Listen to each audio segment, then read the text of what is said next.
परिचय दीजिए। मैं रमेश कुमार पासी, शिवसेना का प्रत्याशी हूँ यहाँ सांची विधानसभा 142 से। और कदाचित जैसी सांची विधानसभा है जो सांची के नाम से जानी जाती है, जब से देश आज़ाद हुआ है कई बार जहाँ इलेक्शन हो चुका है और पहली बार कोई प्रत्याशी के रूप में यहाँ पर उपस्थित हुआ, जिसमें मैं खुद स्वयं उपस्थित हुआ। शिवसेना का प्रत्याशी हूँ मैं। और जैसा कि अब वर्तमान प्रदेश में देख रहे हैं प्रदेश में कि जो ये इलेक्शन है, ये इलेक्शन एक राजनीतिक उद्योग की भेंट चढ़ा गया। एक्चुअल में ये इलेक्शन की आवश्यकता नहीं थी। इस इलेक्शन की आवश्यकता पड़ी क्यों? वर्तमान में जो चल रहा है वो पब्लिक देख रही है कि नेता खरीदे बेचे जा रहे हैं। आज नेता बड़े बड़े मंच पर, जैसे आज ही सभा थी, लोग बड़ी बड़ी जनसभा का आयोजन कर रहे हैं और बोल रहे हैं मैं गरीबों के लिए ये कर दूंगा, गरीबों के लिए ये कर दूंगा, इन गरीबों की गरीबी दूर कर दूंगा। कदाचित गरीब तो गरीब ही रहे, लेकिन नेता जरूर करोड़पति। और उसका ये नतीजा है, ये मध्यवर्ती चुनाव पब्लिक के ऊपर अभी निकल जाएगा, 2-4-10 दिन का और है। इसके ऊपर एक आर्थिक बोझ इतना डाल जाएगा कि पब्लिक अभी तो कोरोना और इससे त्राही कर रही है। विगत 8 माह से सब लोगों के धंधे चौपट पड़े हैं, लोग बाग बेरोजगार पड़े हैं, फसलें पूरी तरह से मिट चुकी हैं, पूरे धंधे पानी बिल्कुल ख़त्म हो चुके हैं। और ऐसे में ये शिवराज सरकार मध्यवर्ती चुनाव जनता के ऊपर थोप कर, मुझे तो पता नहीं क्या सिद्ध करना चाह रहे हैं, क्या सिद्ध करना चाहते हैं, कौन सा विकास चाह रहे हैं। ये कहते हैं कि साहब हम ये कर देंगे, वो कर देंगे। अरे साहब, आप 15 साल में नहीं कर पाए अभी, भैया तुमने मध्यवर्ती चुनाव छोप दिया। कौन कहता है ये समाज सेवा कर रहे हैं? क्या ये कसम खा के कहते हैं कि साहब मंदिर पे जाएं? अगर धर्म के उस पर ठेकेदार बने फिरते हैं तो उसी मंदिर पे कसम खाकर कहें कि साहब हम ये कोई नेता, कोई मैनेज नहीं है, कोई कुछ नहीं है, कोई किसी प्रकार की खर्च वक्त नहीं हुई है, तो मैं मान जाऊँ इस देश को, इस जनता जनार्दन के सामने जवाब दें कि साहब हम वास्तव में जन सेवा के लिए आए हैं। पासी जी, ये बताइए आप कि जब आप दोनों पार्टियों पर जी आरोप लगा रहे हैं जी कि जनता पे ये चुनाव थोपा गया है, जी जबकि कुछ आवश्यकता नहीं थी, जी खरीद विक्रय क्रय विक्रय का माहौल चल रहा है जी और यही राजनीति अब बची हुई है, जी तो आप किस उद्देश्य को लेकर जो है चुनाव में खड़े हुए हैं? मैं तो साहब जिन लोगों ने इनको किया है, इन लोगों ने जो करप्शन किया है इतने साल तक, बीजेपी कांग्रेस ने, मैं जाहिर से है कि एक अकेला शिवसेना का प्रत्याशी यहाँ पे अगर 28 विधानसभा सीटों पे पूरे पे हम लोग नहीं लड़ रहे हैं, ये जाहिर सी बात है कि हम अगर पूरे भी जीतेंगे तो गवर्नमेंट नहीं बनाएंगे।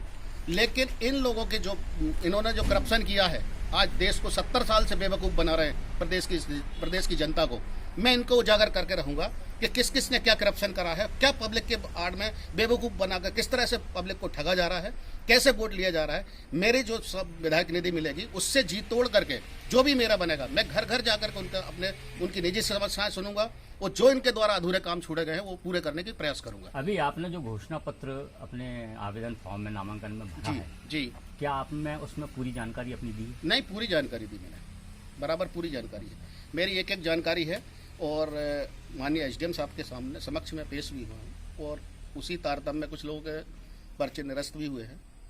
और मेरे अपना जाहिर सी बात है कि मैंने सही जानकारी सटीक भरी है, तब मेरा उसमें फॉर्म भी पास हुआ है और मैं प्रत्याशी घोषित किया गया हूँ। पासी जी, चर्चाओं को कुछ विषय बना हुआ है कि आपने जो घोषणा पत्र एडमिट किया है, आपने उसमें कुछ जानकारी छुपाई गई है, ये बात सत्य है गलत है? बिल्कुल गलत है। मैं पूछना चाहूँगा कौन सी जानकारी की बात करते हैं।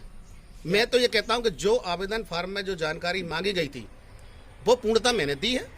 तो आप आखिरी में ये बताइए कि जब आप चुनाव लड़ रहे हैं जी, तो जो आपके समक्ष सामने पार्टियां हैं जी, उनके बारे में आप जनता में क्या मैसेज देने जा रहे हैं? मैं तो ये मैसेज दे ही रहा हूँ। सबसे बड़ा मैसेज तो यही है कि ये जो पब्लिक का जो चुनाव हो रहा है, ये चुनाव की आवश्यकता नहीं थी, ये पब्लिक के ऊपर थोपा गया है। ये कर्ज के बोझ में तले पब्लिक पैसे ही मर रही है, कोरोना से परेशान है लोग, एक एक पैसे के लिए परेशान है।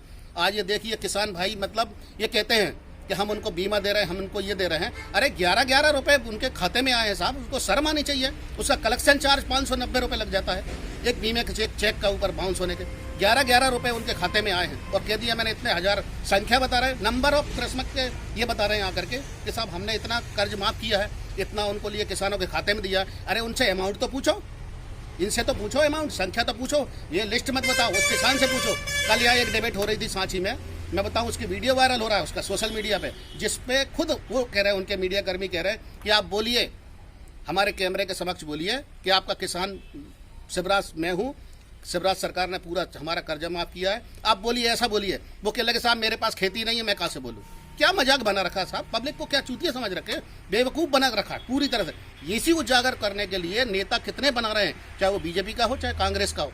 पब्लिक के अंदर ये मैसेज पहुंचाना चाहता हूं कि कोई नेता मित्र नहीं, कोई विकास की बात नहीं हो रही, सिर्फ आपको बेवकूफ़ बना जा रहा है और आप बनते जा रहे हैं। परिचय दीजिए पासी अपना। जी, एक क्वेश्चन और है मेरे लास्ट। इस बार जो आप सांची विधानसभा के प्रत्याशी हैं जी मौसी जी, तो जो घोषणा पत्र आपने इस वर्ष एडमिट किया है, जी। इससे पहले भी आपने घोषणा पत्र एडमिट किए हैं, तो कौन कौन से वर्ष को याद दिलाएंगे?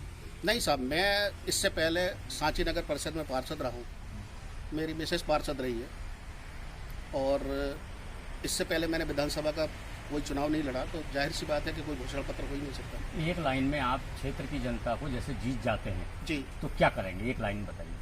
मैं वो करूँगा ये दोनों विधायकों ने आज जिंदगी में नहीं किया होगा, अपना ये मैं वो परिचय करूँगा। एक बार दीजिए। मैं रमेश कुमार पासी, विधायक प्रत्याशी शिवसेना 142 विधानसभा सांची। आपने इतना समय दिया हम लोग डीएससी में और मीडिया को, आपको परिचय दिया मीडिया को। मैं दिनेश विश्वकर्मा, शिवसेना जिला संगठन विदिशा का अध्यक्ष, और 142 सांची विधानसभा क्षेत्र का मेरे को यहाँ प्रवक्ता नियुक्त किया गया है। पार्टी ने पहली बार मध्य प्रदेश में शिवसेना के उम्मीदवार लड़ाने का जो निर्णय लिया, ये निर्णय एक ऐसा निर्णय हमारे माननीय सुप्रीमो ने लिया है कि हमारे बाला साहब ठाकरे के द्वारा बनाए गए 40 साल पुराने गठबंधन को जो भारतीय जनता पार्टी के लोगों ने जिस तरीके से एक मजाक बना के तोड़ा था महाराष्ट्र में, तो महाराष्ट्र में शिवसेना ने उनको ये जवाब दिया है कि दादागिरी नहीं चलेगी, नियम से ही सरकार बनाई जाएगी और नियम से ही चलाई जाएगी। चोरी से बनाई हुई सरकार को हटा के हमारी शिवसेना की सरकार महाराष्ट्र में चल रही है। और महाराष्ट्र के सुप्रीमो माननीय उद्धव साहब ठाकरे के द्वारा जो आदेश हमको मिले हैं, तो ये भारतीय जनता पार्टी को जवाब देने के लिए शिवसेना को मध्य प्रदेश में उतारा गया है कि भारतीय जनता पार्टी ने जो बाला साहब के 40 साल पुराने गठबंधन को जिस तरह से धोखा देकर तोड़ा है, तो भारतीय जनता पार्टी को पूरी तरह सबक सिखाने के लिए शिवसेना चुनाव मैदान में उतरी। ये सांची विधानसभा में शिवसेना ने श्री पासी जी को प्रत्याशी बनाया है, तो क्या ऐसे प्रमुख मुद्दा होगा, एक दो मुद्दे बताइए जिससे दोनों बड़े दलों को सक्रिय में पड़ सकते हैं। देखिए क्या है, सांची एक विश्व प्रसिद्ध स्थल है और ये विश्व में ये मैसेज जाना चाहिए। मैं तो ये मानता हूँ कि पूरे विश्व में ये मैसेज जाएगा कि सांची विधानसभा में बनी हुई सरकारों के प्रतिनिधियों को जनता ने हटा दिया। ये जनता निर्णय लेने जा रही है इस उपचुनाव में, और ये उपचुनाव जो है कोरोना काल की महामारी के दौरान जो जनता पे लादा गया है, तो जनता जैसा भी पासी ने बताया है कि जनता पूरी तरह त्रस्त है, पैसे से मोहताज है, बीमारी से मर रही है, शमशान घाट में लकड़ी नहीं है, कब्रिस्तान में जगह नहीं है। ऐसी कंडीशन में उपचुनाव हो रहा है, जिसका जवाब तो जनता दोनों पार्टी को देने जा रही है। प्रवक्ता महोदय, शिवसेना के प्रत्याशी सांची के विकास के मुद्दे क्या हैं? देखिए, इस वक्त विकास का मुद्दा नहीं चल रहा है। विकास तो 40 साल 50 साल सरकारें करती आ रही हैं, और विकास ये है कि यहाँ से भोपाल जाओगे तो आपकी गाड़ी का जो पहिया है वो अंदर चला जाएगा, रोड में भी है। ये विकास का एक प्रमाण है आपके लिए। कहीं भी चले जाओ किसी भी रोड पे कि कम से कम 1 फीट 2 फीट गड्ढे आपको मिलेंगे। रात को 2 व्हीलर वाली गिर जाती, कभी नामालूम कितनी मौतें अभी तक हो चुकी है हाईवे के ऊपर। तो विकास का तो ये प्रमाण हमें दे दिया आपको। अब हम क्या विकास करेंगे? हम उन गड्ढों को ऐसा बंद करेंगे दोबारा कभी गड्ढे नहीं होंगे। अपना परिचय दिए। दिनेश विश्वकर्मा, सांची विधानसभा 142 क्षेत्र से प्रवक्ता।